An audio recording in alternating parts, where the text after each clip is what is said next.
Kalau sudah menemukannya, mari kita baca bersama-sama Amsal pasal yang ke-20 ayat yang ke-6.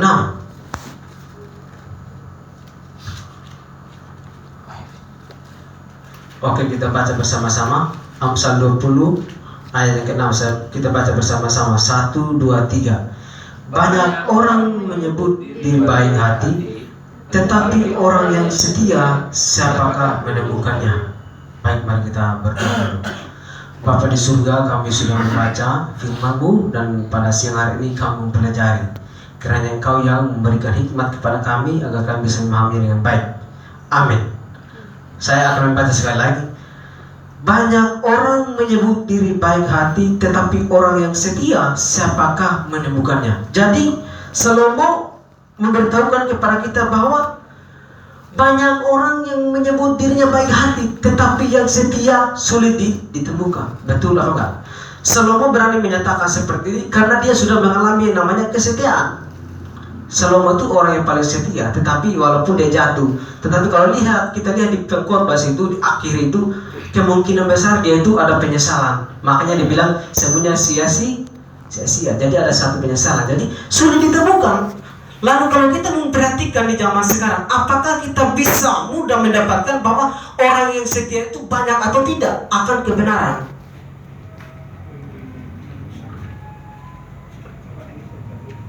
Ya mana? Oke. Oh gitu ya. Udah mau dia. Oke, terima kasih ya.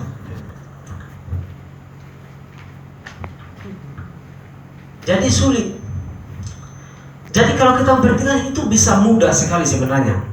Tetapi saudaraku, saya akan menceritakan sebuah kisah yang sangat luar biasa. Yang kemarin saya baca sebuah buku kecil sekali, halaman berjumlah 100 halaman. Di Afrika Selatan, dari Samudra Hindia sampai ke Afrika Selatan. Itu kisah kedua orang penginjil. Bapak harus menyimak baik-baik, luar biasa. Saya baca sampai selesai. Kedua penginjil ini, saudaraku, mereka berangkat dari namanya Pulau Mauritius itu di Afrika. Mauritius ke pulau yang namanya Malagasy. Kalau dulunya disebutnya namanya Madagaskar, sekarang sudah disebutnya namanya Malagasy. Sampai di pelabuhan situ, saudaraku, kalau saya membaca buku itu, dan di pelabuhan Mauritius itu, di situ tidak ada yang namanya kebebasan agama pada tahun 1818. Tidak ada kebebasan, belum ada pada waktu itu di pulau itu. Nama ibu kota itu Tananarive. Itu penyebutan sekarang juga kalau di situ. Dan kedua penginjil ini, mereka ini ingin mau pergi ke yang namanya Pulau Malagasy itu, Malagasy. Karena di Pulau Malagasy yang di situ semua penyembahan berhala secara keseluruhan. Jadi tidak ada Injil yang masuk di situ. Dan mereka sudah mendapatkan info itu sudah sekian lama. Tetapi tidak ada jalan keluar untuk bisa sampai ke Pulau Malagasy. Karena kenapa? Karena di sana dilarang keras orang Kristen masuk.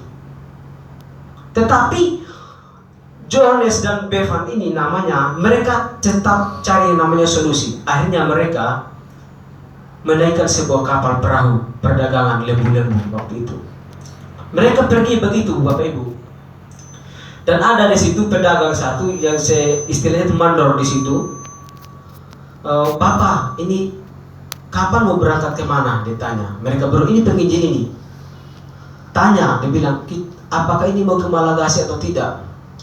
Tapi itu sedikit sombong yang mandor-mandor yang membuat yang dia sebagai ketua pedagang di situ, dia lembu-lembunya kan banyak di kapal. Iya, dia bilang mau ke Malagasy, dia bilang. Tapi ini bertanya, apakah saya boleh numpang dengan kapalnya Bapak untuk mau ke sana? Dia bilang. Apa? Dia bilang, kamu mau ke mana? Mau ke Malagasy? Buat apa di sana? Dia bilang, kami mau memberitakan Injil. Apa yang dijawab oleh orang yang di pelabuhan Mauritius ini? Dia bilang, kau gila, dia bilang. Apakah kamu tidak tahu bahwa di sana tidak terima orang asing, Kristen, anti-Kristen? Dia bilang. Tetapi mereka terus memberikan teladan di pelabuhan itu, memberikan teladan dalam begitu ramah. Akhirnya orang yang di sekitar situ mereka terheran-heran, kok ini orang ramah sekali. akhirnya tadi hatinya mulai tergerak. Yang tadi keras kepala di pelabuhan itu, akhirnya mereka diizinkan naik sebuah kapal itu. Diizinkan, asal jangan ada protes kalau kamu diizinkan, karena kamu tidak akan mendapat yang tempat yang bagus. Akhirnya mereka naik kapal, mereka tidur di yang namanya bersama-sama dengan lembu-lembu, walaupun bau tarik segala macam. Mereka tidur karena motivasi sudah murni. Akhirnya sampai di situ, akhirnya buru-buru yang di situ semua mereka cambuk semua, karena tidak ada kebebasan, kekerasan semua dari Pulau Mauritius juga, karena yang di Pulau Mauritius itu orangnya dari yang namanya Pulau Malagasy tadi. Mereka berdagang saja gitu. Akhirnya sampai di Malagasy, mereka tiba bertiga. Mereka pergi sebenarnya, pergi untuk ajak semua keluarga, tetapi istri dan anaknya ditinggalkan di pelabuhan Mauritius, dan mereka berangkat ke namanya Pulau Malagasy. Akhirnya mereka mendapat ketentuan baru bahwa tidak boleh istri ikut, tetapi hanya mereka berdua saja. Tetapi bagaimana solusinya? Keluarga mereka, anak istri mereka harus tinggal di yang namanya Mauritius, sedangkan mereka harus pergi. Tapi mereka apa yang mereka bertindak situ? Mereka pergi, Bapak Ibu. Mereka tidak takut. Akhirnya mereka tinggalkan keluarga mereka di pelabuhan dengan anak semua. Tapi yang boleh diambil adalah barang-barang yang diperlukan oleh mereka saja. Sampai di Malagasy, saudaraku, sampai di Malagasy, orang melihat mereka mau membunuh mereka, merencanakan segala kejahatan untuk membunuh mereka. Tetapi mereka terus memberikan teladan, karena raja di situ waktu itu pada tahun 1819, yaitu yang namanya kalau istilah Sri Radama, Raja Sri Radama I waktu itu. Akhirnya dia kasar sekali bahwa sebelumnya orang Kristen sudah banyak dicambuk, tetapi mereka ini bertekad. Akhirnya terus dengan berjalan waktu terus memberikan teladan. Akhirnya hati raja tadi digerakkan oleh yang namanya oleh teladan mereka. Akhirnya mereka diizinkan untuk membangun gereja di Malagasy. Luar biasa sekali, mereka tekad. Akhirnya oleh karena masyarakat di situ sudah saking semangatnya melihat mereka dan senang ada kemajuan. Akhirnya mereka 6 minggu kemudian mereka pergi menjemput istri mereka dari pelabuhan Mauritius sampai ambil kembali untuk ke Pulau Malagasy. Sampai di situ mereka dengan giat mengajarkan Injil, sampai anak-anak di sana mereka didik sampai ada yang perubahan yang luar biasa, karena di situ banyak yang tidak berpendidikan secara agama, banyak yang buta gitu, banyak juga yang buta huruf. Tapi oleh mereka kemajuan luar biasa sekali. Akhirnya sampai di situ serangan apa yang menindas mereka pertama? Serangan istri Jones kena sakit, anaknya dulu sakit yang parah. Akhirnya dia berusaha pun akhirnya mati. Dan serangan yang kedua di siapa? Di Jones sendiri. Ini penginjil ini, di Jones sendiri. Akhirnya dia sudah pusing. Ini akhirnya Bevan tadi sama istrinya mengurus dia lagi. Akhirnya mati juga teman mereka tadi, penginjil yang Jones itu. Kan mereka 2 orang tadi. Serangan terus bertubi-tubi kepada mereka. Akhirnya diserang lagi kepada siapa? Istrinya Bevan. Sampai mati, sampai anaknya mati juga. Sampai Bevan tinggal sendirian. Dia sakit, tidak ada yang urus. Tapi dia, Tuhan, saya tidak berikan ada solusi lagi. Saya tidak ada siapa-siapa, karena orang di situ tidak bisa membantu dia itu, karena tidak ada yang namanya kebebasan untuk saling membantu segala macam kalau dengan orang Kristen. Akhirnya dia berdoa, akhirnya dia sembuh, saudaraku. Dia berdoa luar biasa, akhirnya sampai dia didik begitu rupa. Akhirnya dia berhasil mendirikan yang namanya percetakan Alkitab. Di situ dia mencetak Alkitab dengan anak yang dia didik itu namanya Rafafi ini dia dididik itu waktu ujian setelah dia belajar sekolah minggu seperti itu, dia juara 1 anak itu. Akhirnya anak itulah membantu dia percetakan Alkitab Perjanjian Baru, yaitu Injil Lukas pertama dia cetak. Tapi terus orang mencari mereka, raja di situ, untuk membunuh mereka. Tapi mereka berusaha bersembunyi di gua-gua untuk kebaktian segala macam. Akhirnya Alkitab PB diselesaikan dari mereka. Akhirnya waktu itu dicari mereka. Akhirnya mereka gali lubang untuk simpan Alkitab itu supaya mereka tidak mengambil itu, karena raja mereka mati, yang namanya Radama I tadi mati. Akhirnya diganti oleh yang namanya ini Rananafola, nama rajanya.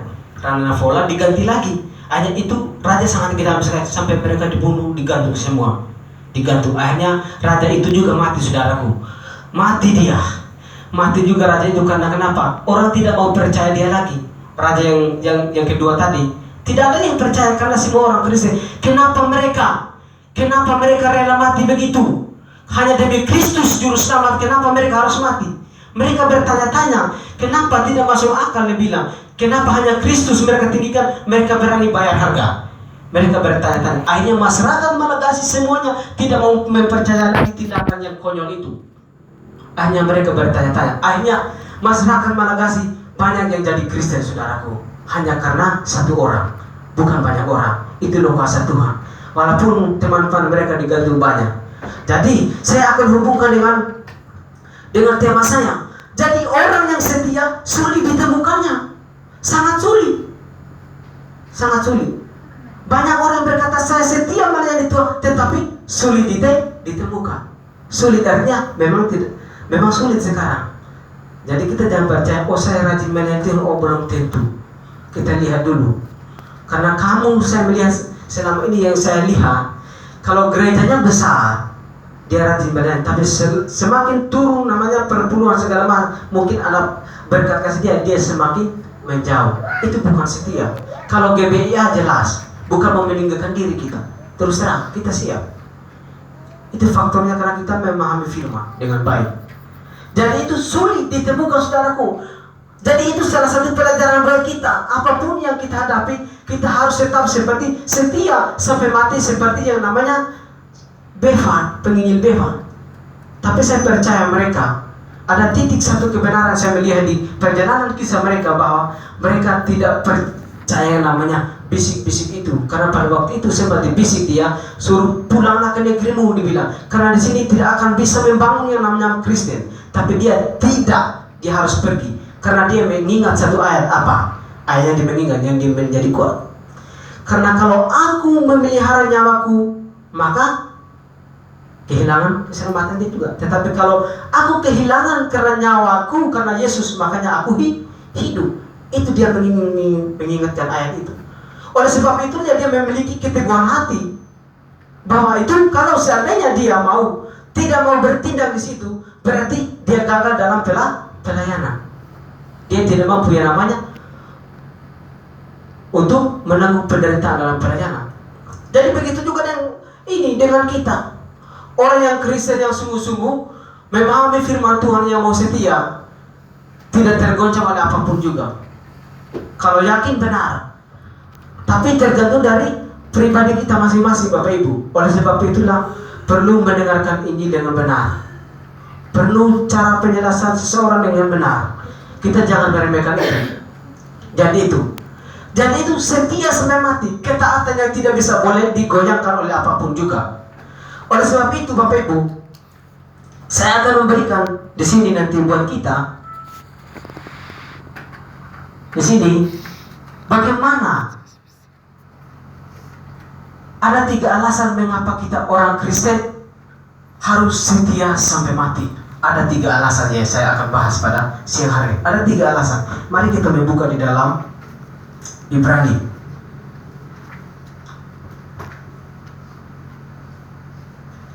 Ada spidol. Saya akan bahas ini biar Bapak Ibu perhatikan baik-baik. Spidol enggak ada ya, saya nggak bawa juga. Nah, jadi Ibrani pasal yang ke-6 ayat yang ke-4 sampai yang ke-6. Kita baca bersama-sama. Ibrani pasal yang ke-6 ayat yang ke-4 sampai yang ke-6. Kita baca bersama-sama. Sebab mereka yang pernah diterangi hatinya, yang pernah mengecap karunia surgawi, dan yang pernah mendapat bagian dalam Roh Kudus, dan yang mengecap firman yang baik dari Allah dan karunia-karunia dunia yang akan datang, namun yang murtad lagi tidak mungkin dibaharui sekali lagi. Demikian sehingga mereka bertobat, sebab mereka menyalibkan lagi anak Allah bagi diri mereka dan menghinanya di muka bumi. Jadi alasan yang pertama mengapa orang Kristen harus setia sampai mati. Yang pertama, saudaraku, karena setia sampai mati diperlukan untuk masuk surga. Karena setia sampai mati diperlukan untuk masuk surga. Karena di sini sudah jelas. Karena kalau kamu sudah diterangi hatinya, namun kamu berbalik dari kebenaran firman Tuhan, maka tidak ada lagi yang namanya pembaharuan kembali. Itu murtad. Murtad. Jadi konteksnya di pasal yang ke-6 di sini konteks kepada orang yang percaya. Karena di ayat yang ke-4, sebab mereka yang pernah diterangi hatinya, berarti sudah diterangi hatinya oleh firman Tuhan. Dan langsung di ayat yang ke-5, dan yang mengecap firman yang baik dari Allah. Jadi sudah mengecap itu artinya apa? Sudah dimakan, sudah mendapatkannya. Jadi itu. Tetapi pihak Calvinis mengajarkan sebuah kesesatan, bahwa sekali selamat tetap selamat. Apakah seperti demikian? Itulah yang disebut yang namanya OSAS, once saved always saved. Sekali selamat tetap selamat. Jadi ini jelas gugur dari ayat kita. Itulah Pak Sento tidak setuju dengan GBI. Makanya ketika pulang dari Amerika diganti yang namanya GBI, yang I-nya diturunkan, ganti pakai A. Jadi GBIA, Alkitabiah. Karena tidak setuju dengan OSAS. Karena mereka bilang sekali selamat tidak akan hilang keselamatan. Iya, amin. Kita percaya juga keselamatan dari Allah tidak akan hilang. Tetapi kalau kamu berpindah dari keyakinan yang benar, apakah keselamatan itu masih kamu mendapatkan? Oh tidak, tetapi murtad. Menyangkal iman, itu murtad. Kita bahas kemarin, dari kemarin bahas ini tadi. Once saved, always saved. Kita setuju, amin. Tetapi kata Rasul Paulus di sini, mereka banyak menggunakan ayat seperti Yohanes 10. Tidak ada seorang pun yang bisa datang kepada Bapa kalau bukan Bapa yang menarik dia. Betul. Memang betul. Tidak ada faktor luar yang bisa menarik orang kalau orang itu sudah percaya kepada Yesus. Tetapi itu ayat itu tidak mengatakan bahwa tidak menutup kemungkinan bahwa orang itu tidak meninggalkan iman. Karena ada yang namanya free will. Free will itu artinya apa? Kehendak, kebebasan kita manusia. Tetapi kalau seperti konsep itu sudah jelas, karena banyak sekali ayatnya di sini untuk menjawab hal itu sebenarnya. Kalau kita melihat di 1 Timotius pasal yang kedua, kita lihat dulu di situ. Bapak Ibu perhatikan baik-baik supaya 1 Timotius pasal yang kedua. 1 Timotius pasal yang kedua, ayat yang ke-12.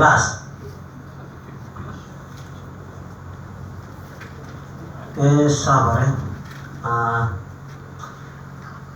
2 Timotius 2, sorry. 2 Timotius 2 ayat 12. Ayat 11 sampai 13 saja. 2 Timotius pasal yang kedua ayat 11 ayat yang ke-13. Kita baca bersama-sama. 1, 2, 3. Benarlah perkataan ini, jika kita mati dengan dia, kita pun akan hidup dengan dia. Jika kita bertekun, kita pun akan ikut memerintah dengan dia. Jika kita menyangkal dia, dia pun akan menyangkal kita. Jika kita tidak setia, dia tetap setia, karena dia tidak dapat menyangkal dirinya. Ini ayat yang merobohkan mereka. Jika kamu setia, kalau kamu tidak setia berarti kamu kemana? Berarti murtad. Jadi mereka menyalahgunakan ayat ini. Mereka tidak bisa membenarkan yang namanya kata sifat. Karena di sini kan dikatakan bahwa jika kita tidak setia, dia tetap setia. Berarti mereka bilang apa? Berarti tidak bisa murtad karena Allah setia memegang kita katanya. Apakah seperti itu? Kalau kita menggali firman, bukan. Tetapi kata setia di sini sifat Allah. Sifat Allah artinya setia menghukum kamu yang tidak mau bertobat. Itu setia. Itu namanya sifat. Sedangkan menyangkal itu beda lagi.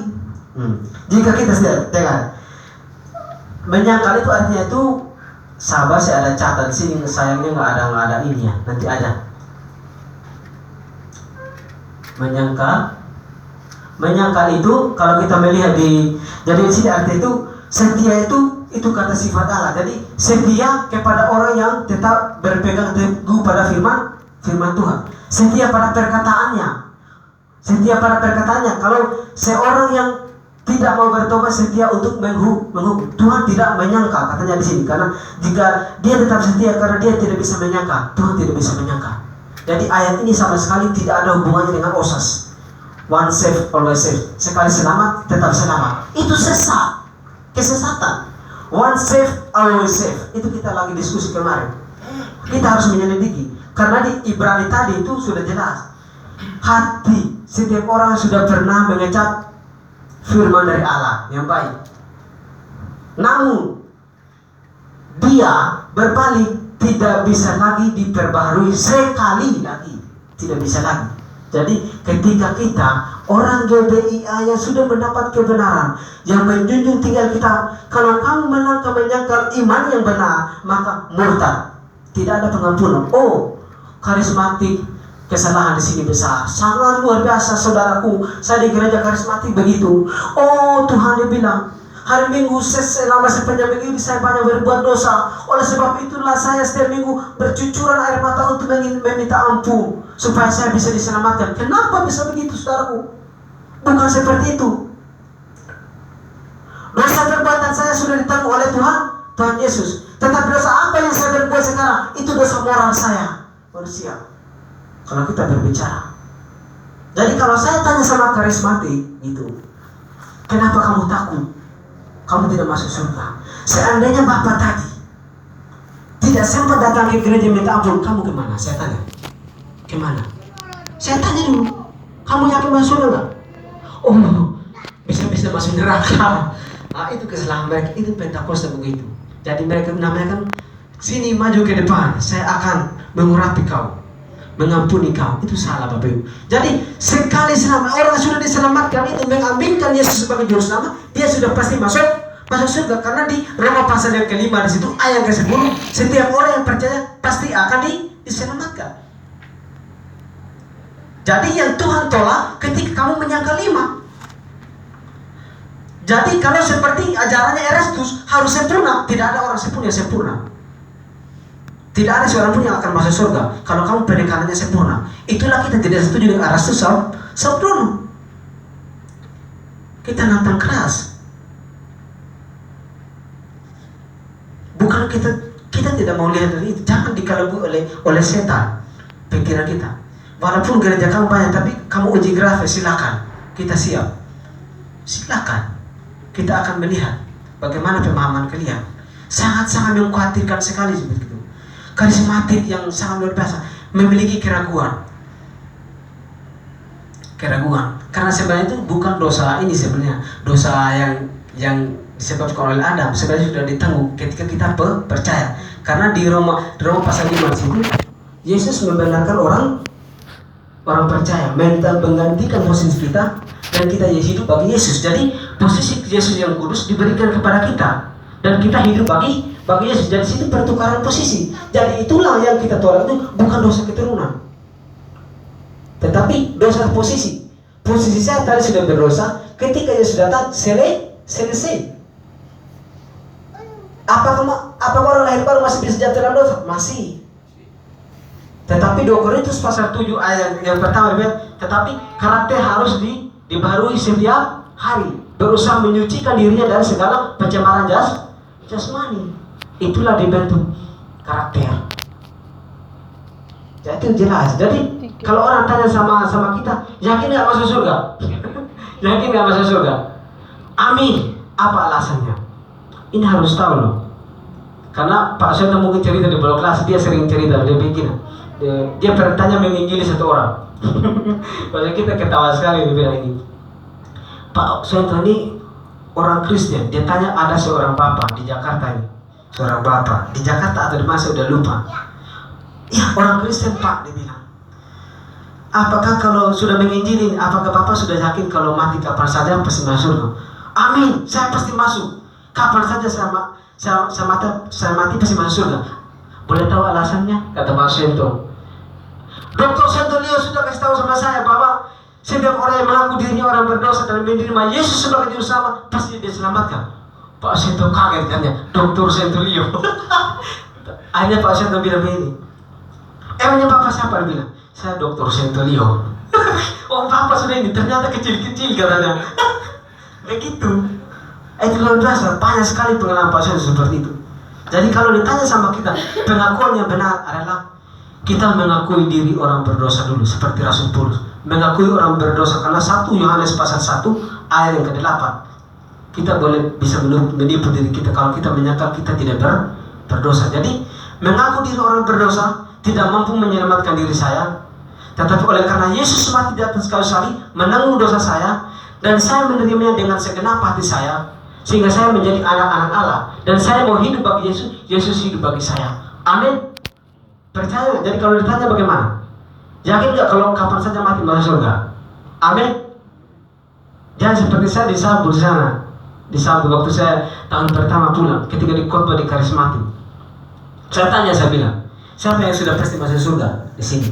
Kan orang Kristen kan, saya bilang, bukan orang yang lain kan, saya bilang. Tolong angkat tangan, saya bilang. Angkat tangan semua. Angkat hampir semua. Tapi siapa yang angkat tangan, saya akan tahu alasannya sebenarnya. Mereka mulai turun, mulai turun sebagian. Kenapa turun? Berarti ini jangan tidak yakin masuk surga ini, saya bilang. Kalau kalian tanya sama saya, Bapak Ibu, saya bilang, kamu sendiri yakin? Oh yakin, saya tidak mau kasih turun. Luar biasa. Karena kenapa kita sudah paham gitu? Kenapa mereka tanya alasan mulai menurun? Karena mereka belum tahu. Jadi saya tanya, itu pertanyaan yang pertama. Pertanyaan yang kedua, Bapak Ibu, Bapak Ibu percaya satu-satunya firman Tuhan atau salah satunya firman Tuhan? Di sini percaya satu-satunya firman Tuhan atau salah satu firman Tuhan? Satu-satunya firman Tuhan. Saya tanya sama mereka, satu-satunya dong. Ada dongnya lagi, ini jurus-jurus bahasa itu ajak kita anak rohani, tapi kita juga harus praktek gitu. Karena ini benar. Satu-satunya dong, ada dongnya lagi. Ada dong, percaya dong. Ketika saya buka PA di rumah saya, berbicara tentang baptisan, tidak ada dalam Alkitab. Kok bisa begitu? Dia bilang, kan Bapak bilang percaya satu-satunya firman Tuhan, kenapa tidak mau percaya lagi?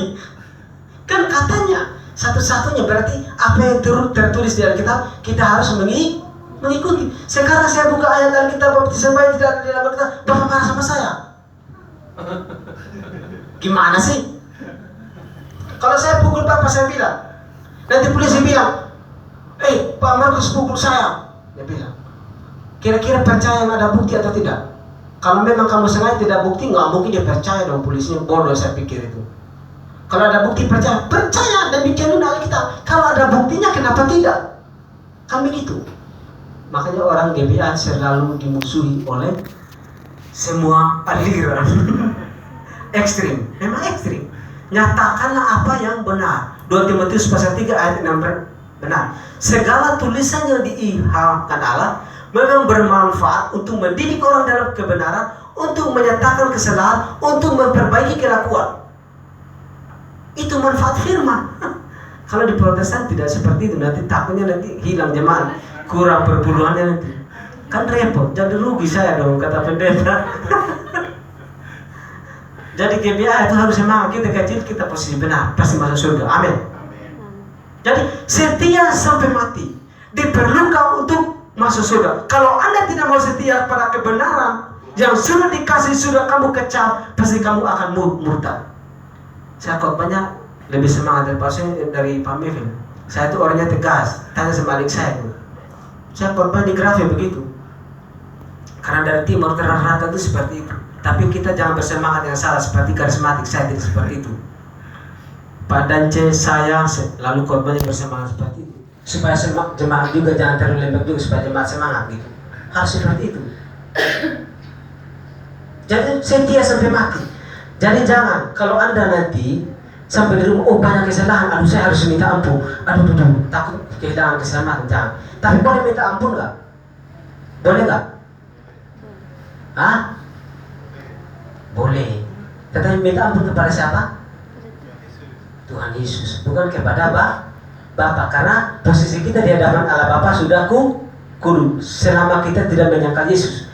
Tetapi kenapa kita minta ampun kepada Tuhan Yesus? Karena Yesuslah yang menanggung dosa kita.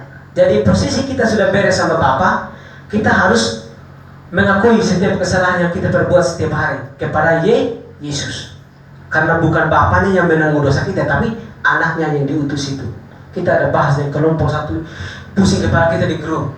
Itu orang dia sebut bilang Gusti Yesus segala macam, sampai kita ketawa orang GBA semua, sampai dilawan oleh orang Manado ini dari temannya, teman saya juga dosen di Kalimantan. Lawan dia sampai dia pusing, sampai di bahasa Yunani kan, dia kan nggak tahu. Ada. Jadi itu alasan yang pertama. Alasan yang pertama, jadi setia sampai mati tadi itu diperlukan untuk kepastian masuk surga.